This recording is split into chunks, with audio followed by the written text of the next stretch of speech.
So guys, this is self-improvement week 2 video 2.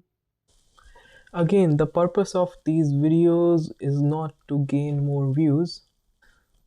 I'm simply just documenting my journey and the things I'm learning. और मैं नहीं चाहता कि ये वीडियोस एक नॉर्मल व्लॉग की तरह लगे आपको देखने में. So I think the most logical thing to do in these videos is document my journey, but along with that share the things that I'm learning with you guys. And before I share the lessons that I have learned in this week after I made my first video, तो क्योंकि आप ये video देख रहे हैं तो मैं guess कर रहा हूँ कि all of you just like me want to be the best version of yourself. आप सब चाहते हैं कि आप डिसिप्लिन्ड हो, आप सक्सेस अचीव करें, आप टाइम वेस्टेज बंद करें, आप अपनी गंदी हैबिट्स को छोड़ें और अपनी न्यू हैबिट्स को. और मैं ये भी जानता हूँ कि आप सब में से मोस्ट लोगों ने या कुछ लोगों ने पहले भी अपने आप को इम्प्रूव करने की कोशिश की होगी, लेकिन आप नाकाम हो गए होगे. Maybe not even once, maybe आपने मल्टीपल टाइम्स अपने आप को चेंज करने की कोशिश की होगी. मे बी आपको किसी दिन आप सुबह उठे और आपको एक मोटिवेशनल बूस्ट मिला, तो आपने सोचा कि भाई नहीं, बस आज से ये सारी हैबिट्स मैं छोड़ रहा हूँ और आज से मैं एक न्यू बंदा बन रहा हूँ. But what happened after that we all know. क्योंकि आप अभी भी ये वीडियो देख रहे हो, that means you still have not improved. You are still there, you lost. Now this is definitely possible कि आप एक दिन सुबह अचानक से उठें और आपको लगे कि यार नहीं, आज से मैं अपनी सारी गंदी हैबिट्स छोड़ रहा हूँ और अच्छी हैबिट्स को अडेप्ट कर रहा हूँ, so that you get closer to success. But क्यों ऐसा लोग कर नहीं पाते? लोग चाहते भी हैं ऐसा कर. अभी ऐसे भी कुछ लोग हैं जो चाहते ही नहीं हैं, जिनको पता ही नहीं कि उन्होंने लाइफ में क्या करना है, जिनका कभी सक्सेसफुल होने का भी कोई एम नहीं है.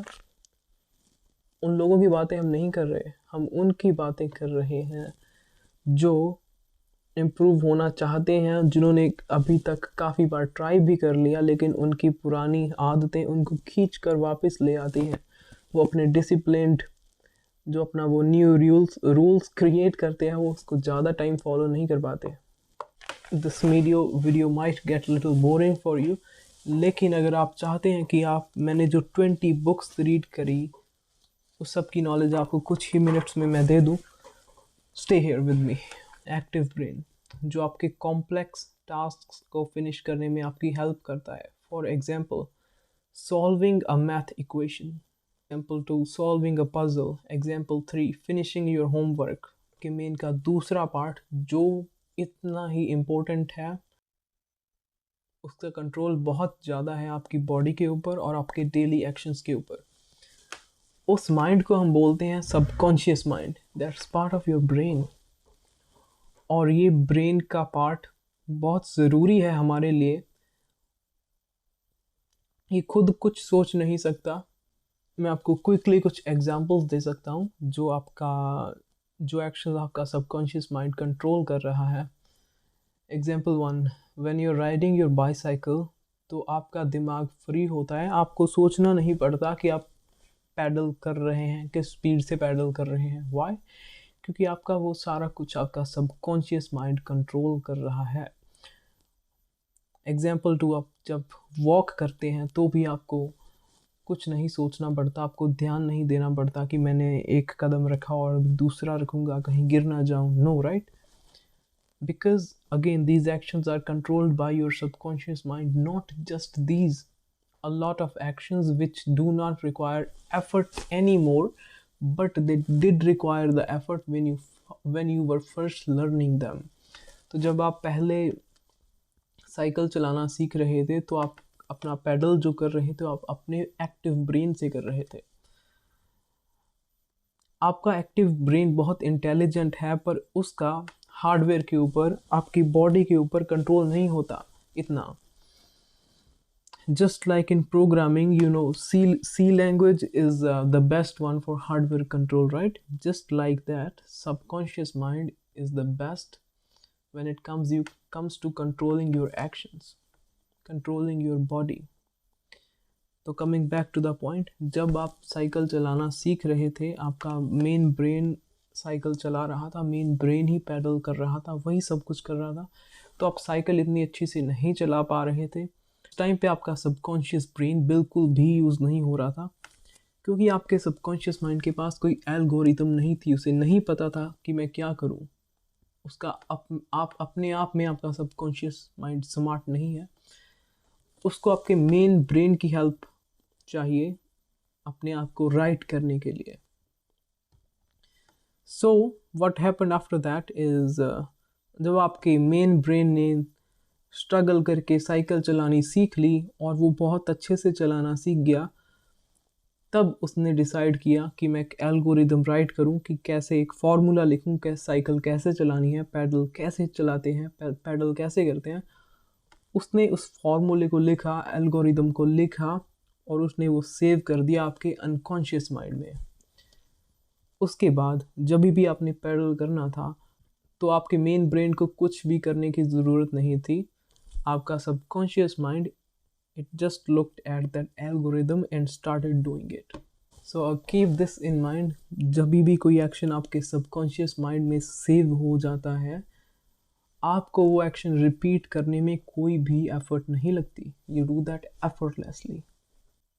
और अगर आपको मेरी ये बात समझ आ गई, तो आपको ये भी पता चल गया होगा कि till now there are so many things that are already programmed into your subconscious mind, because it's very easy to program something into your subconscious mind. You just have to repeat the action. आप अपने कमरे को lock करके बाहर जाते हो, आपका जो हाथ लॉक करता है, घूमता है, उसके बाद अपनी चाबी जेब में डालते हो। Mostly your subconscious mind is doing that, इसीलिए आप हर रोज उसको भूलते भी नहीं हो। आपके साथ कभी ऐसा भी हुआ होगा कि आपको याद भी नहीं होगा कि मैंने रूम लॉक किया कि नहीं किया, उसके बाद आपको डबल चेक करना पड़ा तो आपका रूम लॉक्ड था। Why? Your subconscious mind did that. आपका सबकॉन्शियस माइंड, उसका एक गोल है कि एक्टिव ब्रेन को यूज़ ना करना पड़े, तो जैसे आपको कुछ ज़्यादा याद ही नहीं रहा कि आपने लॉक कब किया रूम को। It wants to free up your main brain for other tasks that you have to do. और अब आप सब ध्यान से सुनना, because this part is the most important one.